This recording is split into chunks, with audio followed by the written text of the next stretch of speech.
Malayo pa tayo, pero layo na. This is one of the phrases I've always encountered during my junior high school journey, which means we still have a long way to reach our dreams, but we've already come this far to make it happen.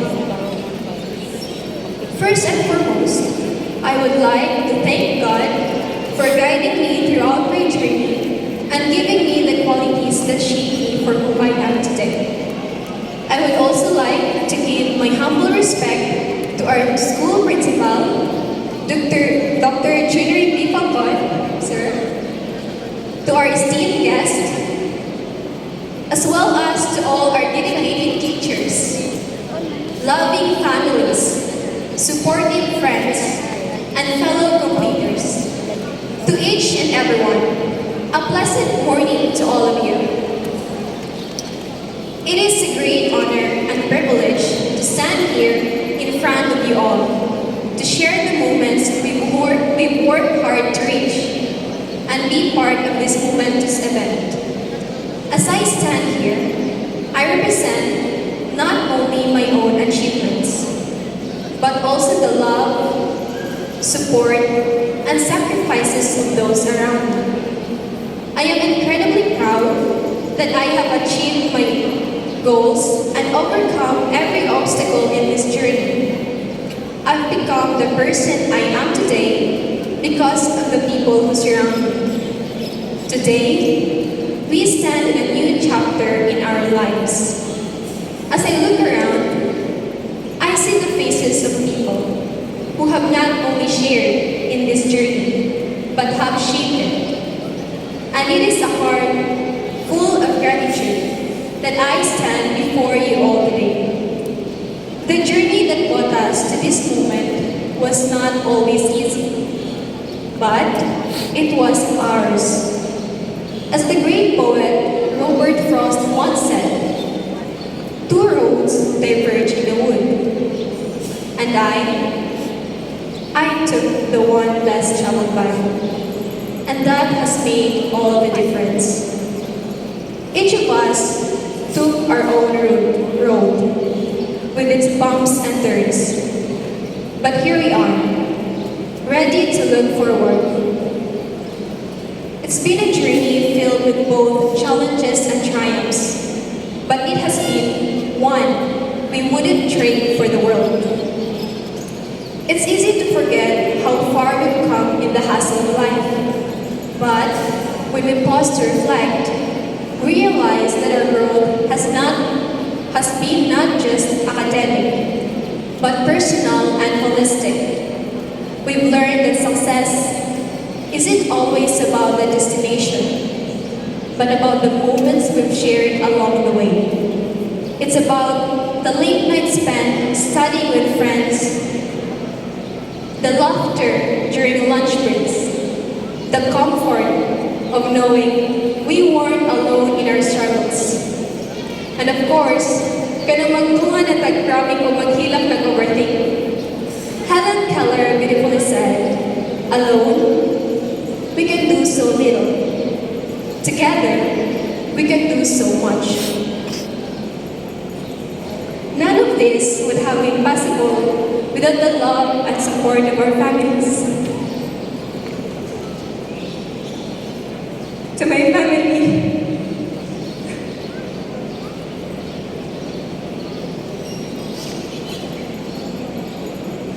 thank you, God. Bago din ron, kundi tungkol ninyo. I'm so lucky to have a family that believes in me and loves me unconditionally. Pa,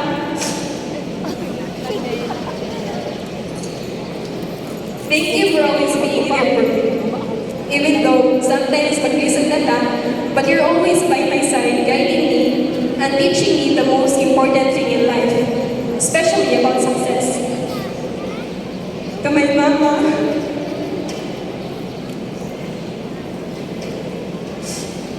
Ma,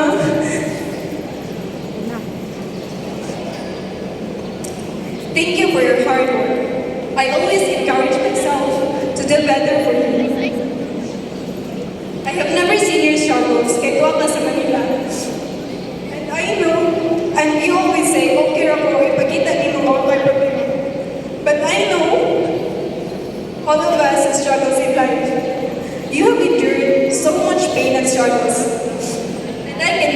so grateful to have a mama like you who would do anything for her daughters.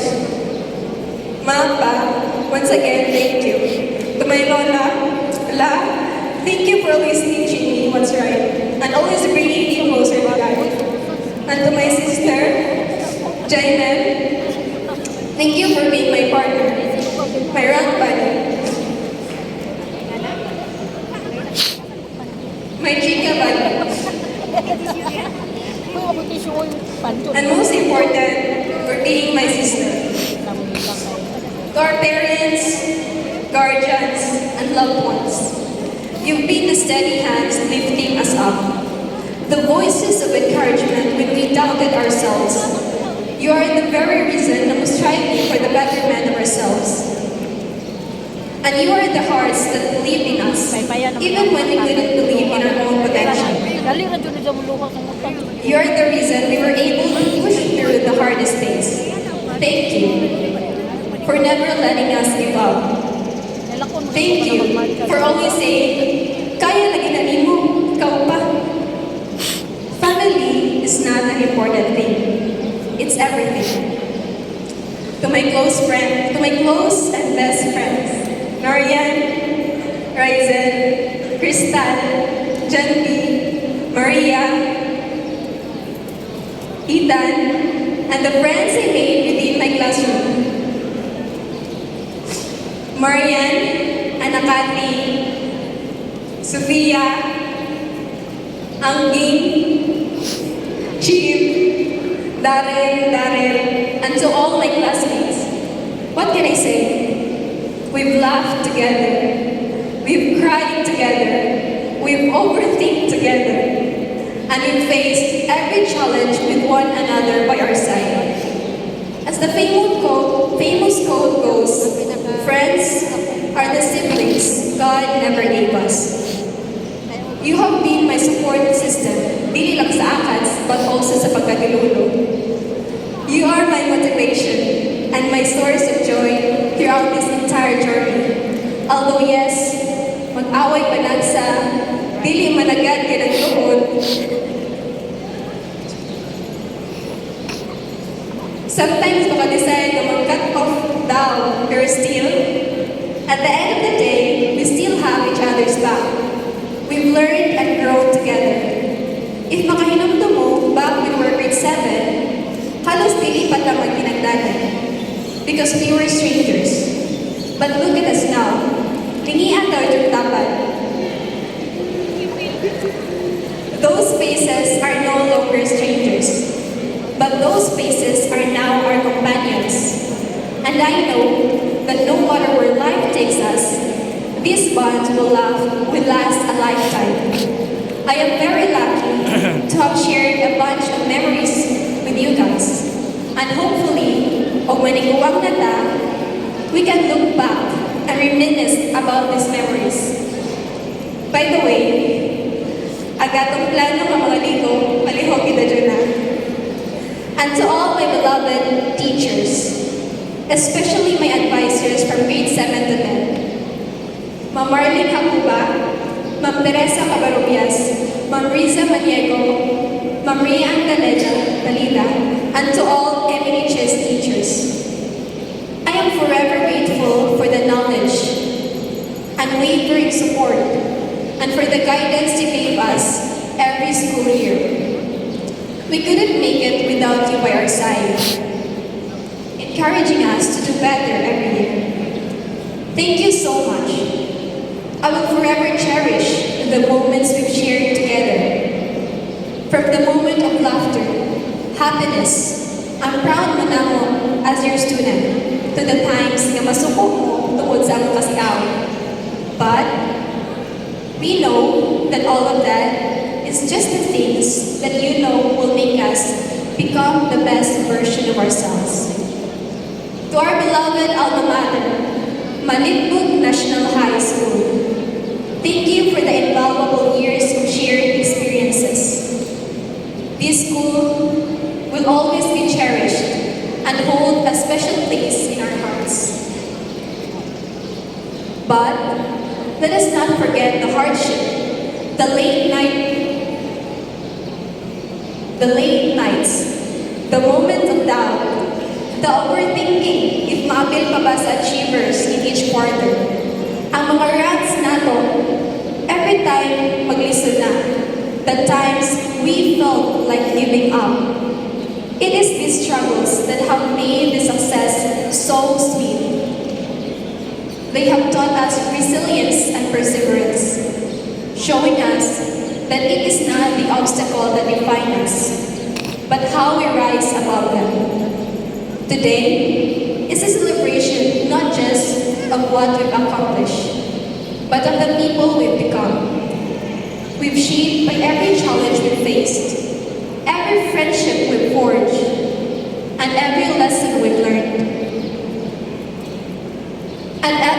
And as we stand on this very venue, looking out the future, we remember that success is not just about achieving our dreams. It's about the journey, the connections, and the impact we make along the way. Success is not happiness, but happiness is success. So, as we step forward to the next chapter of our lives, let us carry with us the lesson learned, the joy shared, and the love that surrounds us. Let us embrace the future with courage, knowing that no matter where we go, we are never alone. We will get there together. Thank you and congratulations to the completers of 20